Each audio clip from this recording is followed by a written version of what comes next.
I was diagnosed with an incurable cancer of the central nervous system called neuroblastoma stage 4. Doctor said no chance of survival, take your boy home and allow him to live the next few months with his family because there's nothing that we can do. But like everybody in this room, we all have choices, and the choices that we make each and every day can reshape and remold and redefine our future. My mum asked one question. I don't want to know what the chances are of my son dying is. I just want to know what the chances are of my son surviving is. The doctors gave me a 96% death rate. They said, go home. But my mum looked at my glass being 4% full and not 96% empty. But the next day, a doctor came in from America. He said, we're trialing a drug, it's called DTIC. Never been trialed on humans before, only on animals. We're going to trial it on 25 kids. And I truly believe that outside of love, hope is the most powerful word in the English dictionary. This instilled hope into our lives. We started this drug 9 a.m. Tuesday morning.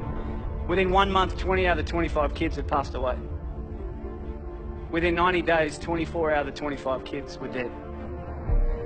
My mum, she would sit there and she would watch a doctor come in and zip up a body bag and wheel them out because of the same drug that she chose to put me on. I say to people all around the world that I'm one of the lucky ones.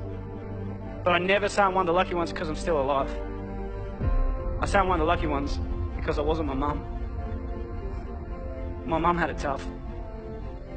She had to make a choice to inject the drug into a child that has killed everybody that had ever taken.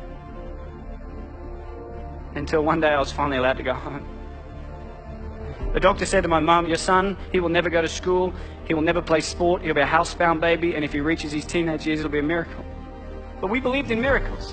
And my mum wanted my dreams to come true. When I was lying in hospital, my mum bought me a Velcro glove and a Velcro ball. And she'd sit at the end of the bed and she'd lob the ball to me, I'd catch it and I'd throw it back. Till she gets further and further away until eventually I said to her, I have a dream, and that dream is to one day play baseball in America. And people laughed at me. Nobody in your life will tell you what you can do. They'll only ever tell you what you can't do. My dream was to play baseball in America, and I wanted to do everything in my power to make sure that happened. And there was a lot of hiccups along the way. I had my first heart attack when I was 12. I had glandular fever, I had bacterial meningitis. But people kept telling me I wouldn't do it.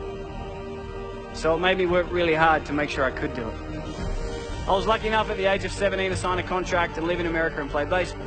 But as you know, life is like a roller coaster. You can get to a pinnacle point in your life and it can get taken away from you in a heartbeat. At the age of 18, I was playing baseball in Phoenix, Arizona. I slid into a base at second and I woke up 3 days later. And at the age of 18, I suffered my career-ending heart attack and I was sent home. I was a depressed boy. I thought life wasn't fair. And I would pray every night, but I wouldn't wake up in the morning. I just wanted God to take me. But I kept waking up every morning. Yet every time I've been knocked down, I always remember what my mum's taught me. Son, it doesn't matter how many times you get knocked down. It's about how many times you get back up that truly determines the quality of your life. When I got home, I got a job in banking. This guy, day 3, tall old guy came in. He said to me, Michael, I'm Tom, I'm the CEO, let's have a chat. I had no idea what CEO stood for, but I just went in there and listened. He said, Michael, where do you see yourself in 5 years' time? I had no idea where I was going to be in 5 years' time, but my mum, she always taught me, son, shoot for the moon, and if you miss, you'll end up in the stars. So I said to him, Tom, in 5 years' time, I'm going to take your job. He hated me. Don't ever say that to your boss, okay? They do not like you when you say that. But within 12 months, I was the youngest bank manager in Australia. Within 2 years, youngest area manager. 3 years, youngest state manager. Within the 4th year of being with this company, I was the youngest national sales development manager for one of the largest companies in the world. At the age of 23, I had 600 staff, had 120 banks around Australia and New Zealand.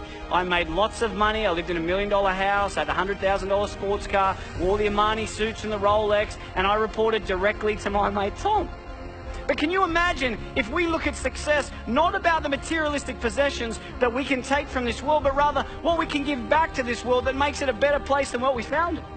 I was fortunate enough to be in a position to be able to do something for the most inspirational, the most influential, and the most loving person I've ever met, and that was my mum.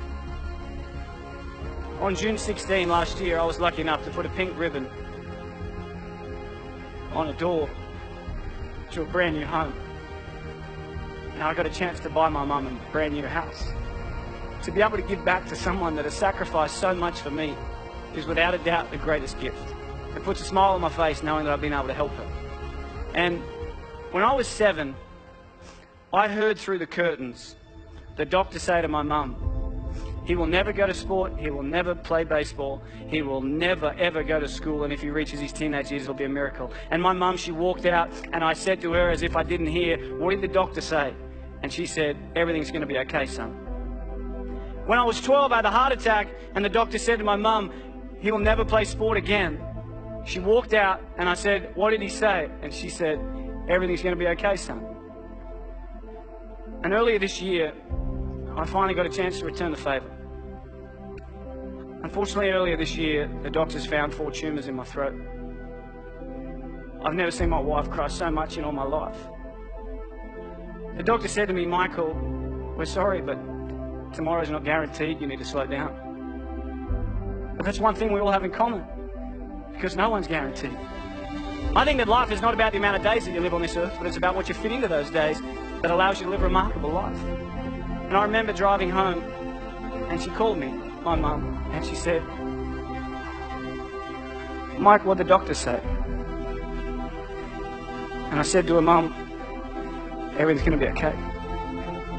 Every one of us, every single day, is blessed with the air that we breathe, the opportunities that we have. I challenge you every single day to get out of bed and do something that your future self will be proud of.